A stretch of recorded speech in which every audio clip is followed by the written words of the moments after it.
Yo, what is good, boys? UFC Fight Night JDM versus Carlos Prates just happened. It's about 11 o'clock in the morning, okay? This shit just happened. This shit just went down. Absolutely beautiful fight night, okay? Absolutely beautiful card.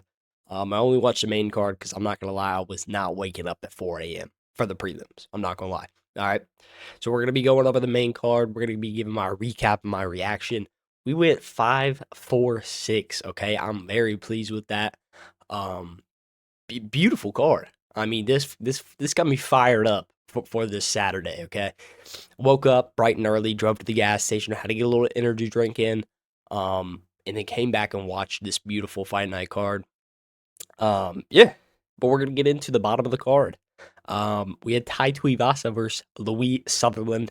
I got some bullet points on my phone for each and every one of the fights that I'm just gonna kind of go over real quick. Talk about it a little bit, okay? So let me pull this shit up.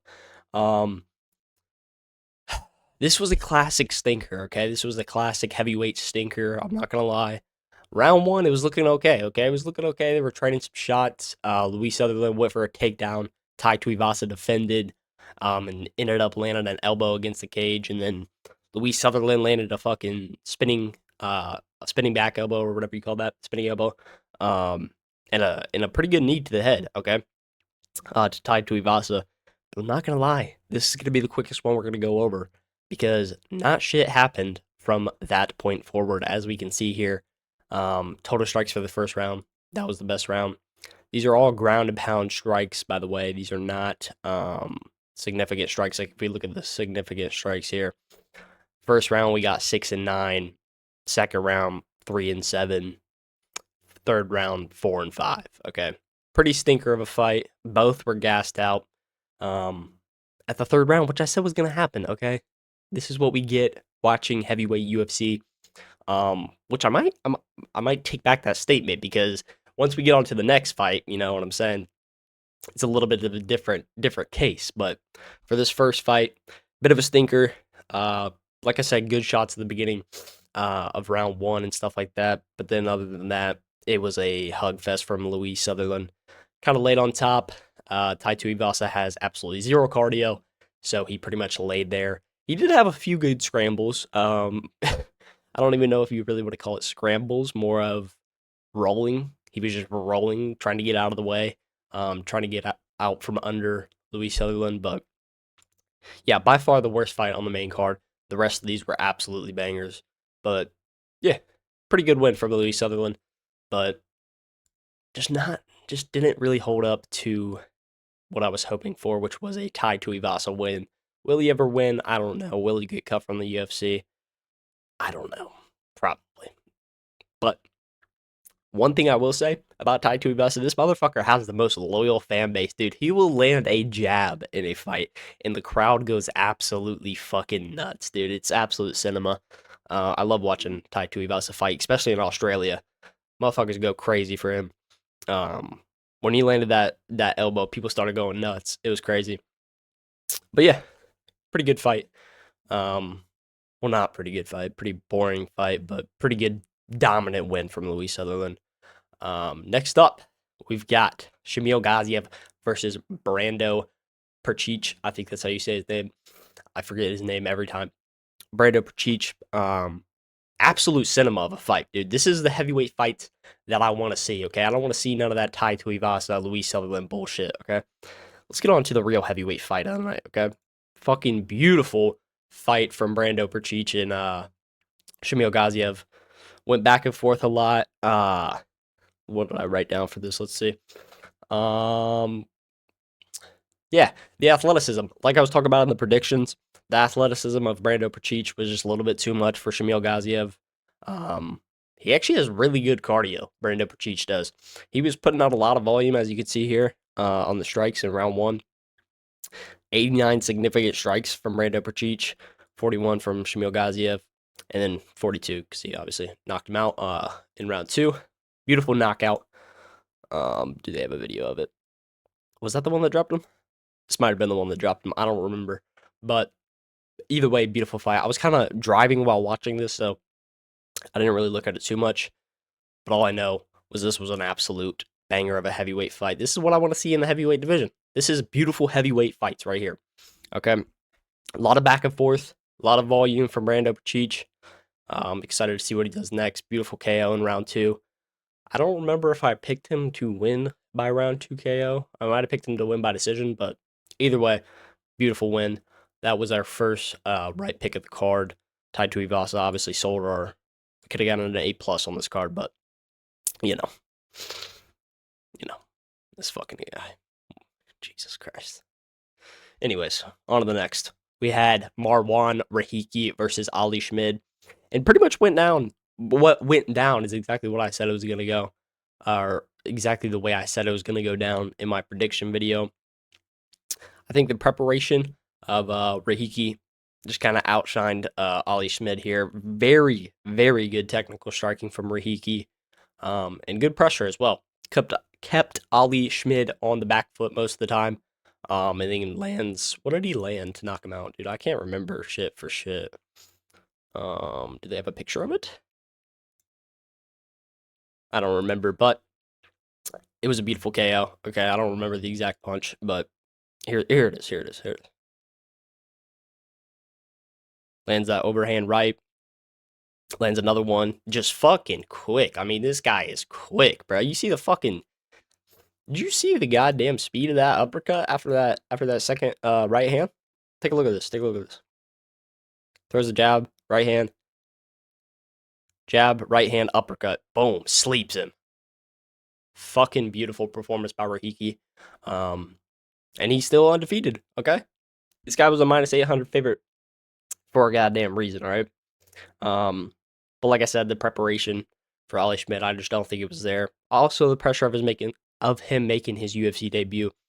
That can get to fighters a lot of the time, but either way, good win from Marwan Rahiki. Not trying to take anything away from him, but he did have a lot more preparation for this fight. On to the next, we had a pretty good fight here as well. Tim Elliott versus Steve Erceg. Beautiful fight, beautiful kind of bash of mix of styles, I guess.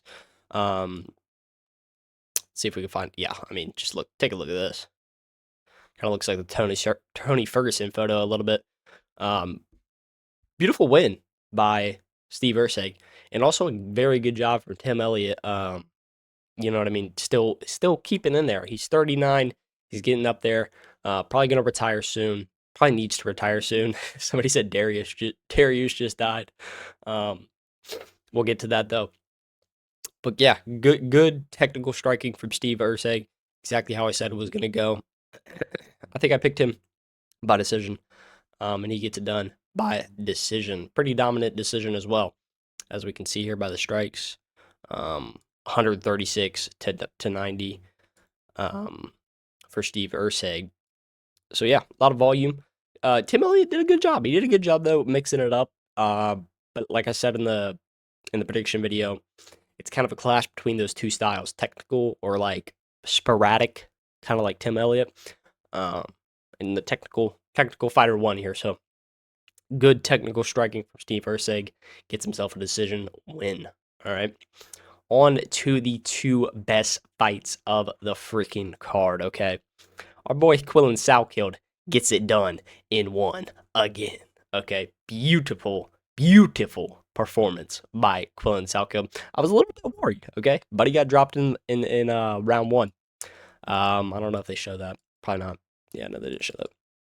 Gets dropped by like a jab in round 1. He was a little bit off balance, but he said he kind of just got flashed and then dropped to his knee, but he popped right back up. Got held against the cage a little bit. But Benio Dariush was really trying for the takedown. I wasn't expecting Benio Dariush to try for the takedown as soon as he did, but he did. And held Quillen Salkeld a little bit, but Quillen Salkeld gets it done. As soon as they break from the cage, Dariush is holding him up against the cage. Quillen Salkeld finally gets free. Just starts putting the mustard on poor Benio Dariush. Quite sad to see, but I think it's about time. We let go of Benio Dariush. I think he's done. Sad to see, but we got a prospect in the making. Okay, that's the name of the game. All right. The young buck comes up, slimes out Unk. That's how it goes. So yeah, good win, good pressure, good striking, good takedown defense from Quillen Salco. Beautiful, beautiful round one knockout.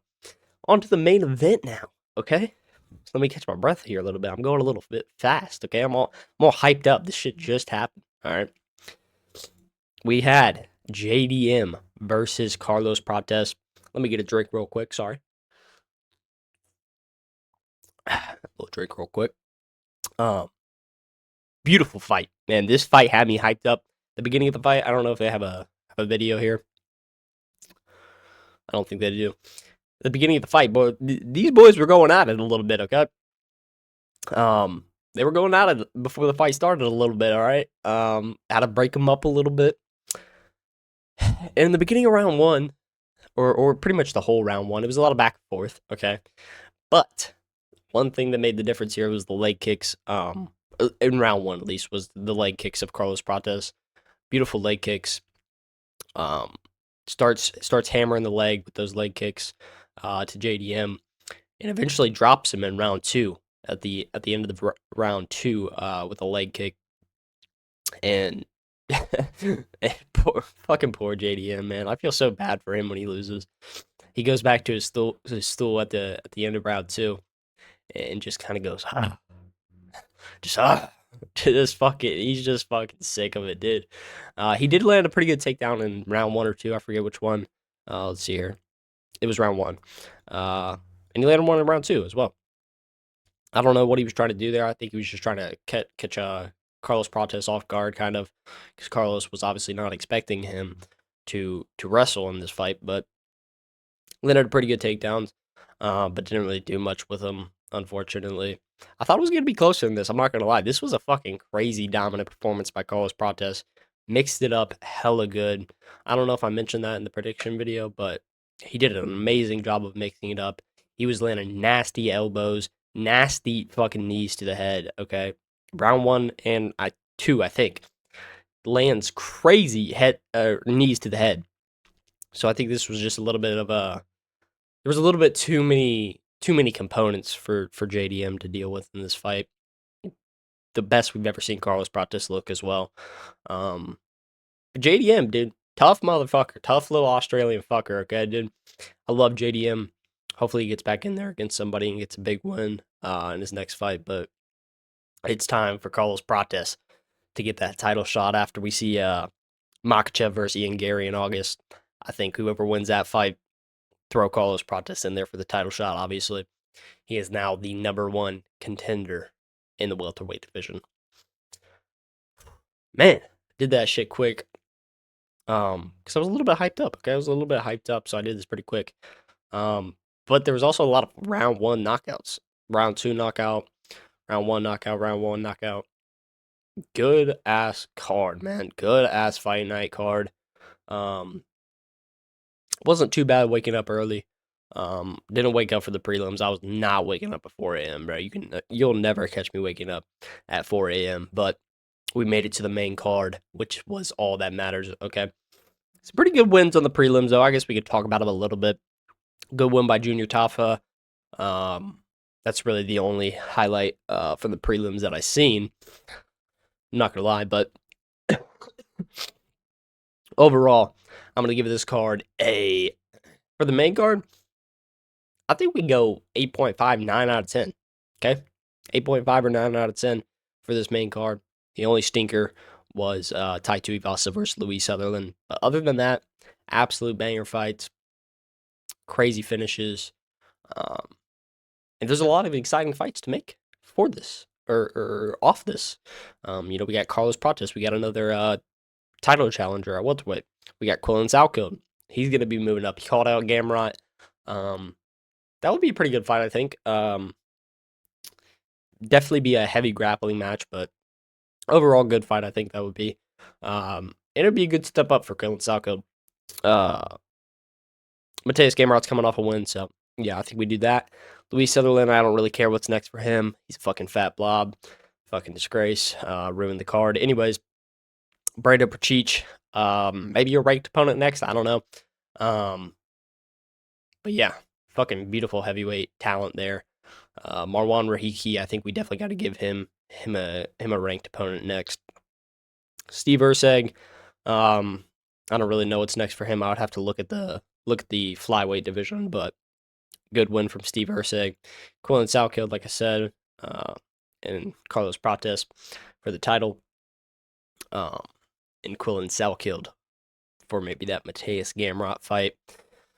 Let's take a look at the let's actually take a look at the lightweight rankings here real quick.